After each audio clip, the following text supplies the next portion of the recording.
안녕하십니까. 예민수의 경제 토크입니다. 김지훈의 훈훈한 주식 김지훈 대표님 오셨습니다. 어서 오십시오. 안녕하십니까. 2차 전자의 지킴이 우리 김지훈 대표님이 매일 체크를 해줘야 됩니다. 그렇죠? 네. 아직도 이제 관심 있는 분도 있고 물려서 사실 기다리는 분도 많고. 네. 2차 전지 수익률부터 체크하겠습니다. 요즘 뭐 수익률은 그냥 쏘쏘하죠, 그죠? 네, 그렇습니다. 예. 네, 수익률부터 먼저 말씀드리면 네. 전체적으로 여전히 고점 대비 대략 평균 55% 정도 빠진 수준이고요. 네. 연초 대비로도 플러스 수익률 난 거는 뭐 율촌화학, 대주전자재료, 롯데에너지 머티리얼즈, 뭐 SKC, 엔캠 손에 네. 꼽을 정도로 굉장히 적습니다. 그 섹터별로 쪼개서 보면 밸류체인별로 보면 그래도 삼성 SDI 밸류체인이 굉장히 선방했는데 그렇죠. 삼성 SDI도 계속적인 캐즘 관련된 우려, 그다음에 그 바이든보다 트럼프가 될 확률이 높다는 거 저는 그렇게는 안 보지만 네. 그런 뭐 정책적인 그 정치적인 이슈, 그다음에 뭐 지정학적 이슈, 심지어 지금 리튬 가격이 빠지지 않음에도 불구하고 회복세가 전혀 나오지 않고 있고 아무래도 수급이 모든 종목에 갈 수는 없는 건데 2차 전지가 1분기 실적 뭐 이따가 말씀드리겠지만 실적이 나름 선방한 것 치고는 시장에 대한 기대값에는 못 미치는 거죠. 그래서 전반적으로 수익률이 떨어지고 있고 이 떨어지는 추세가 언제까지 지속될지는 모르겠지만 아무래도 강하게 실적에 대한 반등이 나올 때 좀 탄력 있게 좀 주가가 다시 좀 회복 국면으로 돌아가지 않을까. 아직은 좀 조심스러운 입장이다 말씀드리겠습니다. 네. 결국은 돌아서려면 실적이 좋아져야 되지 않겠습니까? 그리고 이제 업황이 좋아진다는 뭐 시그널이나 공감대가 네. 형성되면 네. 뒤따라서 실적이 좋아질 텐데 1분기 실적이 이제 발표가 다 됐습니다. 네. 네. 실적 체크 좀 해볼게요. 네, 맞습니다. 실적이 제일 중요합니다. 결국은 네. 주가는 실적의 함수고요. 주가라는 거는 사람들의 기대값과 실적의 곱하기인데 사람들의 기대값은 엄청 올려놨는데 실적이 못 따라오면 주가가 빠질 수밖에 없는 거고요. 지금 2차 전지는 많은 분들이 실망해서 기대값이 사실은 많이 내려온 상황입니다. 엄청나게 내려왔고요. 그러면 실적부터 말씀드리면 LG엔솔 같은 경우는 작년 1분기에 8조 7,471억에서 요 표 띄워주실 건데 네. 6조 1,287억으로 매출단에서 20% 넘게 감소가 나왔고요. 삼성 SDI가 상당히 눈에 띕니다. 5조 3,548억 작년 1분기 실적에서 네. 5조 1,309억이니까요. 나름 선방했습니다. 매출단에서는 3% 정도, 네. 2%, 2.7% 정도 빠진 수준 엄청나게 선방했고요.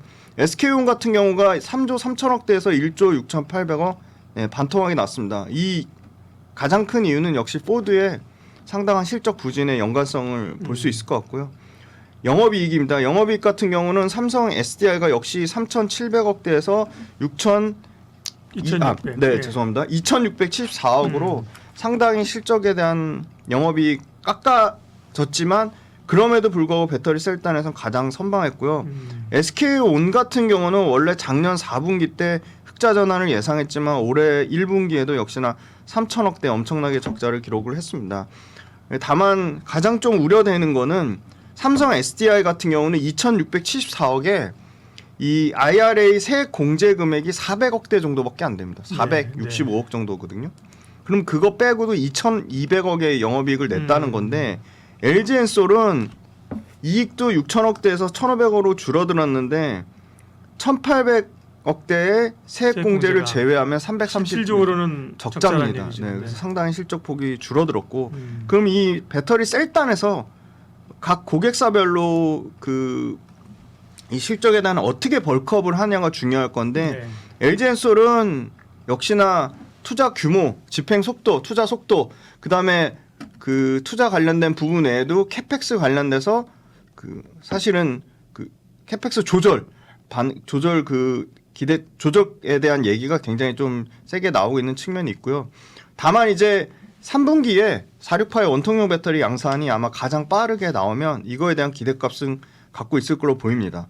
그리고 삼성 SDI가 캐펙스 투자를 지난번에도 말씀드렸지만 유일하게 줄이지 않고 아주 삼성 SDI 캐펙스 투자가 가장 배터리 파나소닉, 뭐 CATL, BYD 포함해서 가장 공격적으로 증설하고 있고요. 6조에서 7조 정도 예상하는데 평균 정도 계산해 보면 한 6조 2, 3천억에서 6조 5천억 정도 예상되고요. 역시나 하반기에 LG엔솔하고 뭐 경쟁하듯이 468의 배터리 양산하겠다고 했는데 LG엔솔보다는 다소 조금 늦어질 측면이 있을 것 같고요. 삼성 SDI도 LFP 배터리 26년에 양산을 발표했습니다. 네. 가장 우려가 되는 거는 사실은 SK온입니다. SK온의 주력 고객사가 현대기아차랑 포드인데 둘 다 지금 재고 확보 측면이랑 생산 캐파 줄이는 부분 그런 부분에 영향을 받아서 특히 포드의 직격탄을 맞아서 SK온이 실적이 제일 나빴고요. SK온은 당분간은 실적이 회복되기 상당히 어려워 보여서 발빠르게 지금 그 조지아 공장을 현대기아차로 라인을 바꿔서 그게 포드 실적 빠지는 부분을 현대기아차로 언제 그 3분기가 될지 4분기가 될지 언제 그게 실적이 벌컥 반영될지가 좀 중요할 것 같습니다. 셀 3사 실적 체크했고요. 다음에 네. 셀사 말고 네. 양극재 업체라든지요. 다른 맞습니다. 업체들 실적은 어떻습니까? 네, 그다음 이제 포스코홀딩스도 실적이 나왔는데요. 포스코홀딩스도 분기 포스코홀딩스는 워낙 철강에 대한 매출과 그렇죠, 이익 사이즈가 아주, 예, 거의 예. 90%, 85% 육박하기 때문에 철강이 회복되지 않고선 실적이 잘 나올 수가 없는데 작년에 작년에 분기 최근 3년 분기 중에 가장 많이 빠진 3천억대 이익을 기록했는데 올해 나름 선방했다고 보고 있습니다. 5,830억까지 이익이 회복이 됐고요. 매출은 줄지 않았습니다. 매출은 18조대를 유지를 하고 있고요. 예상되는 거는 2분기부터는 7천억대, 3분기부터는 다시 영업이 1조대를 예상을 하고요. 그다음에 이제 포스코 퓨처엠입니다. 포스코 퓨처엠도 리튬 가격 올라온 부분, 그거에 따른 재고평가 손실이 그 포함이 되면서 379억이라는 영업이익을 기록했고요. 매출 줄지 않았습니다. 매출 1조 1,384억을 기록했습니다. 이제 다음에 이제 LG화학인데요. LG화학이 아직도 기초석유화학 사업부가 40% 이상 매출과 이익에서 차지한다고 말씀드렸는데 기초석유화학 사업부가 상당히 부진하면서 67% 영업이익 감소를 나타냈고요. 매출은 전년 동기 대비 비슷한 정도 수준을 나타냈습니다. 그리고 이제 마지막으로 에코프로 BM인데요. 에코프로 BM도 매출과 이익에서 상당히 부진했습니다. 다만 에코프로 BM도 전년 동기 대비 흑자 전환을 하면서 시장의 컨센보다는 다소 상회하는 초과하는 모습을 나타내줬고요. 매출은 전년 대비 52% 줄은 9,704억에 영업이익 67억을 기록했습니다. 삼성 SDI 배터리 매출은 전년 대비 5% 감소하면서 엄청나게 선방을 했고요. 다만 워낙 SK온 비중이 크기 때문에 SK온이 전년 대비 49% 대략 반토막 정도 나면서 상당히 에코프로비움 실적을 깎아 먹었습니다. 4분기 기준으로 청주입니다. 청주의 양극재 수출량이 36% 감소했고 양극재 평균 판매 가격 또한 40% 빠졌습니다. 근데 아직 4월 달 거 데이터가 완전히 집계는 안 됐는데요. 4월 달에 이 판가 하락이 멈춰서 대략 0.7% 정도 판가 상승세로 돌아서고 있습니다. 그래서 그거는 2분기 실적 추이를 좀 지켜봐야 될 것 같고요. 여기도 역시나 재고자산 평가 충당금 456억이 환입이 되면서 전분기 대비 흑자를 전환했고요. 환입을 빼면 또 389억 적자입니다. 그래서 에코프로비엠 역시도 실적이 좀 안 좋은 상황이고 다음 달에는 에코프로비엠의 나머지 포스코퓨처엠, 코스모신 소재, 그다음에 각종 다른 뭐 대주전자재료라든지 다른 2차전지 밸류체인 실적 업데이트 해드리도록 하겠습니다. 네, 2차전지 주요 업체들 실적 발표가 끝나서 체크를 다 했고요.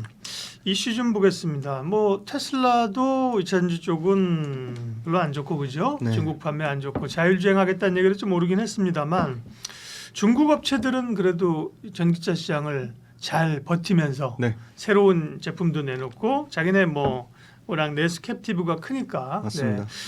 그 2차전지 쪽에 이제 최근에 이슈가 되는 혹은 곧 좀 봐야 될 그런 뉴스나 이슈들은 어떤 거예요? 네, 지금 딱 초반에 제일 중요한 말씀 해주셨어요. 중국이 왜 잘 버티고 있냐? 네. 저가 차종이 많기 때문입니다. 그러니까 결국 소비자의 선택을 얻으려면 두 가지가 지금 사실 걸리는 부분이 있는데요.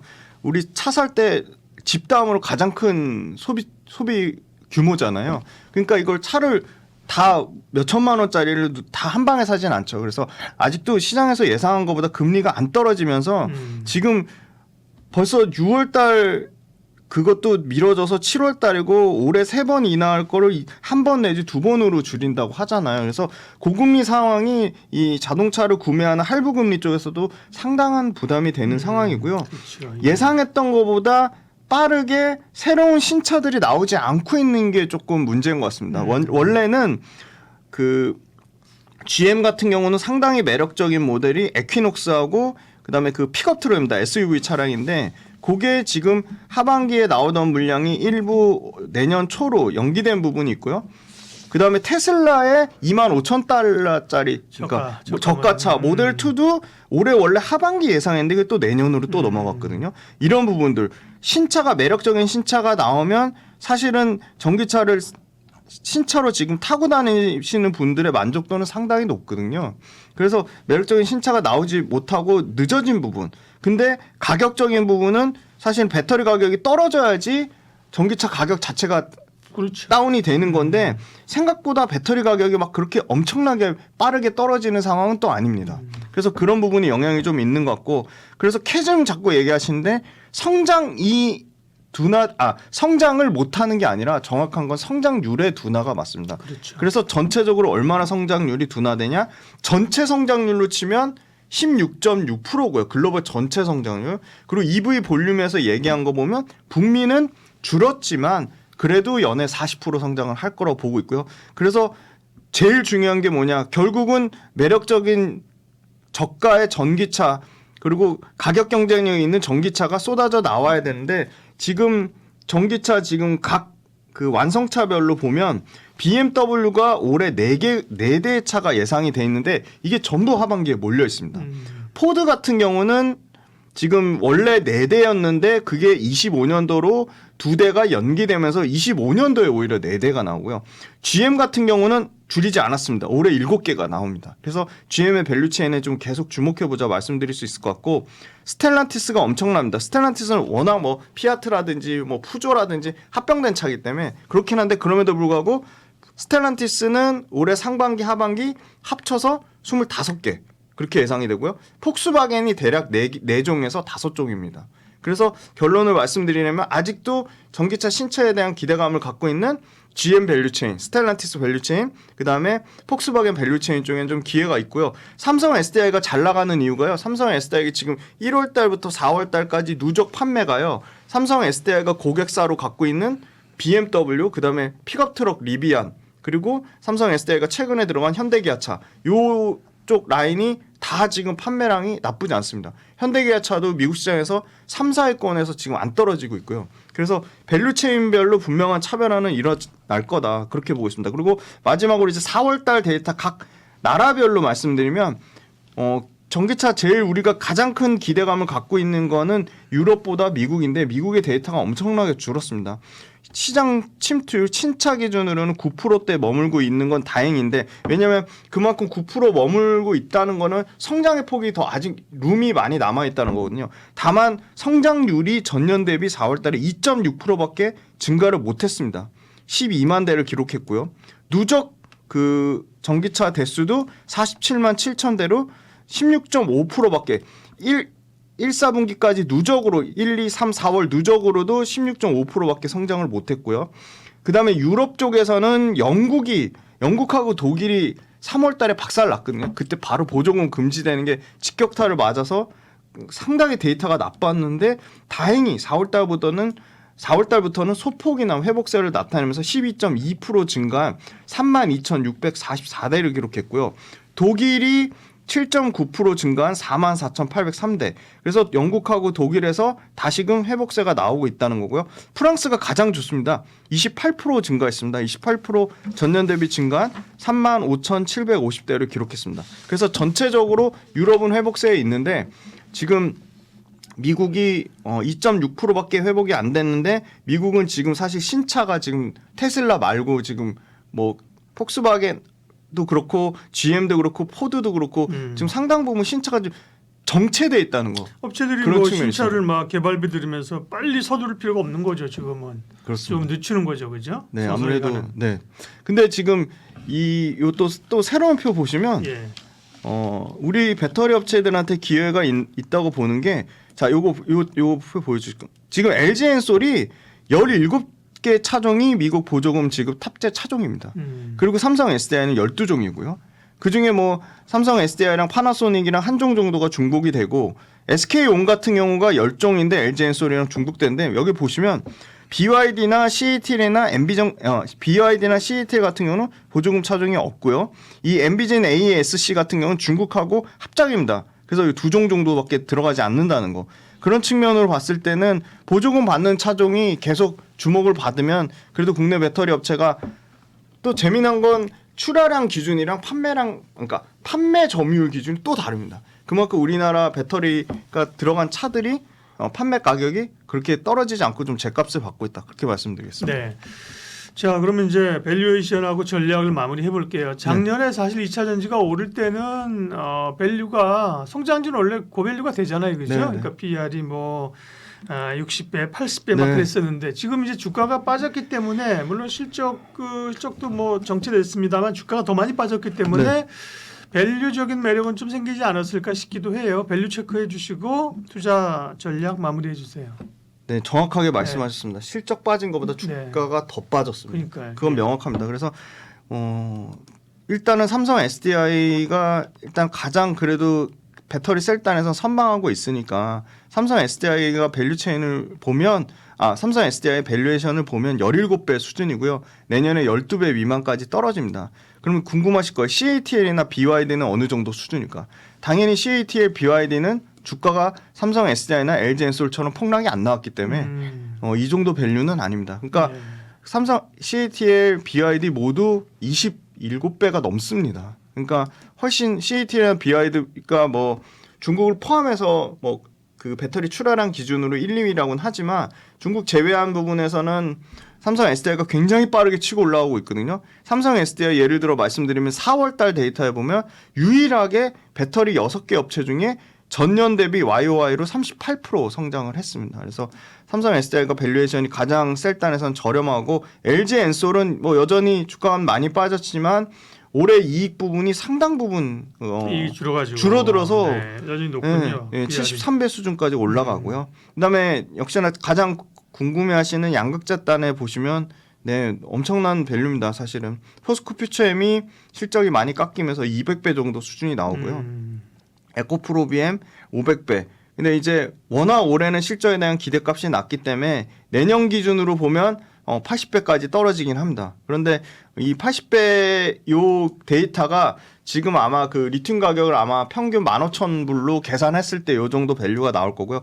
여기서 아마 리튬 가격이 조금만 올라가면 그리고 포스코 퓨처엠은 드디어 이제 양산됐잖아요. 그게 이제 아마 100%다 포스코홀딩스의 리튬이 포스코 퓨처엠으로 가면 상당 부분 저는 원가 절감이 돼서 이거는 83배라기보다는 포스코 퓨처엠은 대략적으로 뭐 60배, 70배까지는 떨어질 거로 보고요. 에코프로비엠도 상당히 지금 실적의 컨센이 낮게 형성된 부분이라서 충분히 초과 상승의 여지가 있다. 그래서 여전히 양극재단에서는 LG화학이 물론 첨단 소재 사업부의 매출과 이익 비중이 60% 미만이라고 하더라도 LG화학의 밸류가 너무 싸다. 10배니까요. LG화학은 그렇게 보면 LG화학이나 포스코홀딩스가 밸류가 싸겠죠. 왜냐하면 네. 기존의 화학이나 맞습니다. 철강 업종에 맞습니다. 포션이 많으니까. 네. 그렇죠? 예. 그렇지만 LG화학 플러스 포스코홀딩스 모두 2차 전지의 매출 비중이 엄청나게 빠르게 올라오고 있다는 거죠. 매출과 이익의 비중이.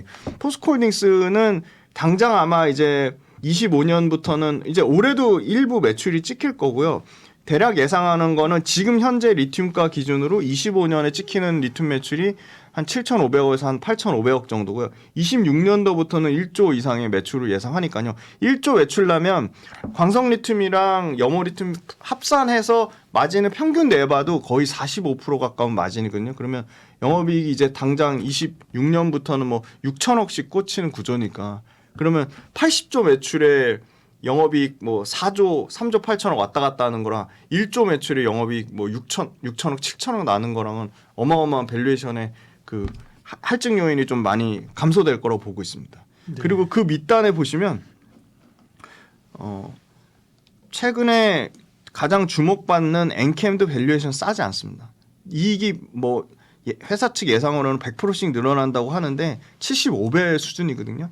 상당히 부담스럽고 그리고 그 밑단에 이제 분리막이라든지 뭐 실리콘 음극재는 밸류에이션이 최근에 주가가 다른데 그 양극재 빠질 때 뭐 대주전자재료, 나노신소재 올라옴에도 불구하고 밸류에이션은 40배, 31배 수준입니다. 오히려 이쪽이 더 밸류에이션 부담이 없습니다. TC 스틸 마찬가지고 29배 정도 밸류고요. PNT라는 장비 회사가 1분기 실적 나왔는데 어닝 서프라이즈 나왔거든요. 네. 실적 기준은 7배 밑으로 떨어집니다. 그래서 엔캠이 주가가 많이 올라서 엄청 관심은 있으시겠지만 오히려 요 밑에 쪽 대주전자재로 뭐 롯데에너지 머티리얼즈도 25배밖에 안 되거든요. 솔브레인 12배밖에 안 되고요. 요런 쪽에 관심을 두시는 게 아무래도 조금 더 그 하방에 대한 지지, 경직성이 강화되어 있다 그렇게 말씀드리겠습니다. 네, 실적 발표 마무리한 2차 전지 업체들 점검하고 전략 세웠습니다. 김지훈 대표님 함께했습니다. 고맙습니다. 감사합니다.